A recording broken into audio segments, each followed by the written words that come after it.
Please channel को subscribe करें तथा बेल आइकन को टैप करें। व्युत्क्रमणीय फलन। अब इससे पूर्व हमने फलन का एकेकी और आच्छादक होना ज्ञात किया था और उसी समय मैंने बताया भी था कि एक व्युत्क्रमणीय फलन होता है। तो व्युत्क्रमणीय फलन, किसी भी फलन के व्युत्क्रमणीय होने के लिए क्या शर्त होती है? तो अगर कोई फलन f a tends to b दिया हो और वह फलन समुच्चय a से समुच्चय b में एकेकी एवं आच्छादक हो, तब ऐसे जो फलन होते हैं वो व्युत्क्रमणीय फलन कहलाते हैं। अर्थात किसी भी फलन के व्युत्क्रमणीय होने के लिए उस फलन को एकेकी और आच्छादी होना परम आवश्यक होता है।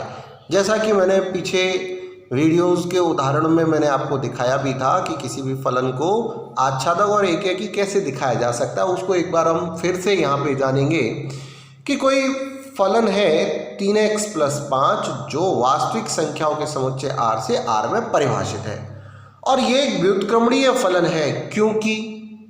क्योंकि यह फलन एकेकी है और कैसा है? आच्छादी है। एकेकी होने को दोबारा से फिर कैसे समझेंगे? मान लेते हैं कि कोई x1 और x2 इस प्रांत के समुच्चय r के दो अवयव हैं, वो भी कैसे? अलग अलग भिन्न भिन्न अवयव है और fx1 बराबर है fx2 के। अर्थात इस फलन में x के स्थान पर x1 रखा जाए तब फलन का मान और x के स्थान पर x2 रखा जाए तब फलन का मान, ये दोनों ही आपस में बराबर है। अब सरल करते हैं तो ये 5 से 5 कैंसिल हो गया तो 3x1 बराबर 3x2, 3 से 3 कैंसिल हो गया, x1 बराबर x2। तो देखा कि x1 और x2 बराबर आ गए। कब? जब फलन आपस में बराबर थे। तो जब x1 और x2 आपस में बराबर आ जाए तब उस स्थिति में फलन एकेकी होता है। अब आते हैं आच्छादक के लिए। आच्छादक के लिए मैंने कहा था कि फलन को y के बराबर मान लिया जाता है जहां y सहप्रांत का अवयव होता है। fx क्योंकि 3x + 5 के बराबर है, y के बराबर रखा और इसे पक्षांतर करके हमने x का मान y - 5/3 निकाला।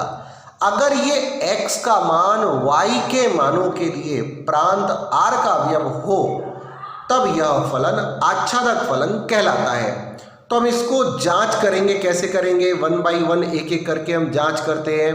पहले y का एक वास्तविक मान y बराबर 1 रखा इसमें, तो 1 - 5/3 यानी माइनस का 4/3 जो कि एक वास्तविक संख्या है।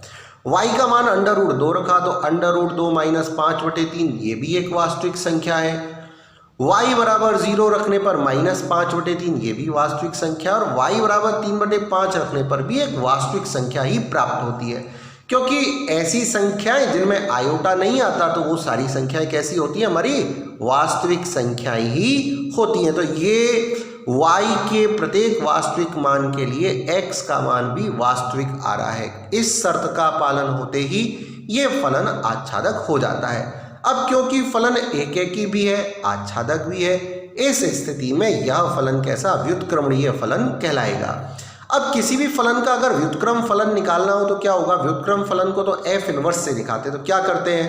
fx बराबर y के बराबर रखते हैं और x बराबर हो जाता है f इनवर्स y। हमें क्या निकालना है? क्योंकि इनवर्स फलन है हमारा f इनवर्स y जो क्या है? x का मान।